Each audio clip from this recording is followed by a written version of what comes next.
Hey guys, Bert Stormtrooper here, coming to you once more from the Mobile Command Studio.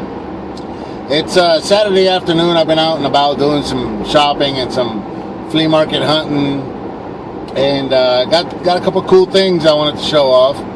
I did go back after my last video. I did go back the next day to pick up that Krang. I don't have that in the truck with me right now.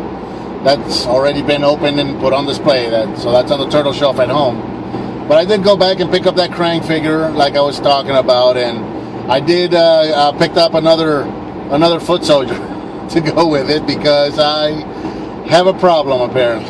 So I got some other cool stuff I found this week. Went to Toys R Us and I found the deluxe size Transformers Bumblebee, the new Camaro model that came out later. They'd already had the classic Camaro Bumblebee that came out with the first release of figures, and they finally came out with the new Camaro one.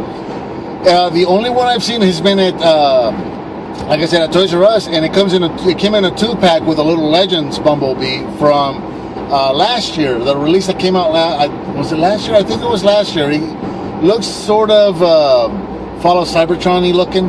It's kind of a mix between Fall of Cybertron and an Earth mode if you were to have one. It's very cool. So it's a 2-pack Bumblebee movie, Age of Extinction, deluxe size, new Camaro Bumblebee with a little Legends Bumblebee. Very nice pack. I got that. And I found, I got a new Prime that I'm going to be reviewing, and I'm going to be putting that one up very soon. If you've seen the Play School Transformers, the Rescue Bots, they've got that big dinosaur T-Rex Optimus Prime. Well, they came out with a little version. And I found that, and as soon as I saw it, I snagged it. It's the first time I've seen it, snagged it right up, couldn't wait. That thing is so cool. Can't wait to put the review up on that one. That's going to be awesome. And then other than that, what else did I get? I think that's it for Transformers and Turtles. Today I picked up a Batman figure. I found this today. And it just says Action Wing Batman, but for fans of comics that might know the character, this is if it's not the actual character, this is very, very heavy influenced on the Nightfall series Azrael Batman. And when I saw this, this is not a series that I'm collecting or anything like that, but when I saw that character, I'm at a light now, so maybe I can get a better shot. There you go.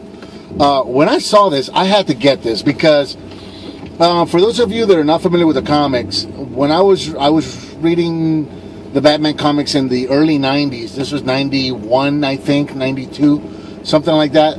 This is when they did the Knight's Fall and Knight's End series for Batman in the comics. And it was when Bane came in. Bane became a very big character during that period. And it was when Bane actually defeated Batman, broke his back, and Bruce Wayne was not able to be Batman anymore. So Jean Paul Valley was Azrael, was a guy that they were rehabilitating. Is the way the storyline went back then. I know they've done some rewrites since, but back then, Jean Paul Valley was this guy that they were rehabilitating. He was an assassin, and they were doing the rehab on him. So they asked him to step in for Bruce and become Batman.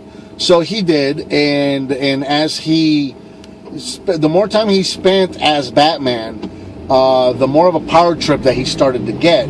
And he started armoring up the bat suit, making these armor modifications that were very similar to his Azrael suit, and eventually the suit came to look like that.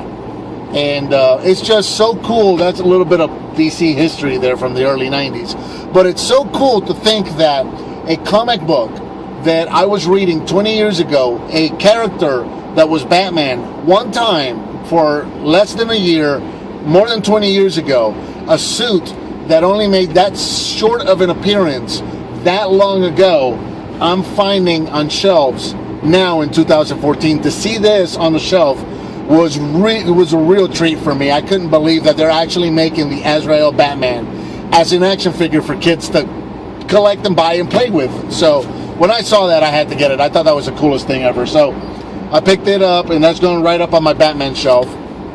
Speaking of Batman, I got some video games. Check that out. Batman Sunsoft for the original NES. I couldn't believe I found this. This was one of my first games that I bought with my original Nintendo back in the day.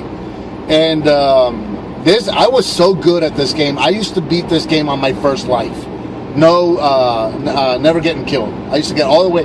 Well, if I remember correctly, I think I used to be able to get all the way to the Joker on my first life, and then he'd kill me once or twice, and then I'd get him on my, you know. But I could beat this game with no continues. So I love this game, and when I saw this, I had to pick it up. So I got that, and then I got another classic NES game. This is not one that I owned. I've played it plenty. I've beaten it, but I never actually owned it. So when I saw it, I had to get it. Super C, the sequel to Contra. Of course, I have Contra. I have the original Contra with my NES collection. So I've actually been after this game for quite a bit. Usually when I find it, it's not exactly going for a good price. So I've seen it. I'm not going to say I've seen it plenty. I've seen it quite often. Unfortunately, when I do see it, it's not at a very good price. So I got this and I got Batman, and I got them both for $25. I think that was a good deal for both of these games, so I was happy to get that. And then I got I just picked this up last night. I got a new Nintendo shirt. It's just Mario, the original 8-bit Super Mario Brothers character, right there on the shirt. And I saw that, I had to get it. So that's it. That's my gets I get for the week. I guess for the week. I'll be doing the reviews on that Prime here shortly. I'm probably going to try and get that up, filmed tonight, probably get it up tomorrow or Monday morning. And then, like I said, I've got other stuff that I started reviewing. I got some other reviews shot and ready to go, so I'll be putting those up this week too. So be looking forward to that. Okay, guys, I'm going to keep it short. I'm going to stop it right there, so I'll talk to you guys next time.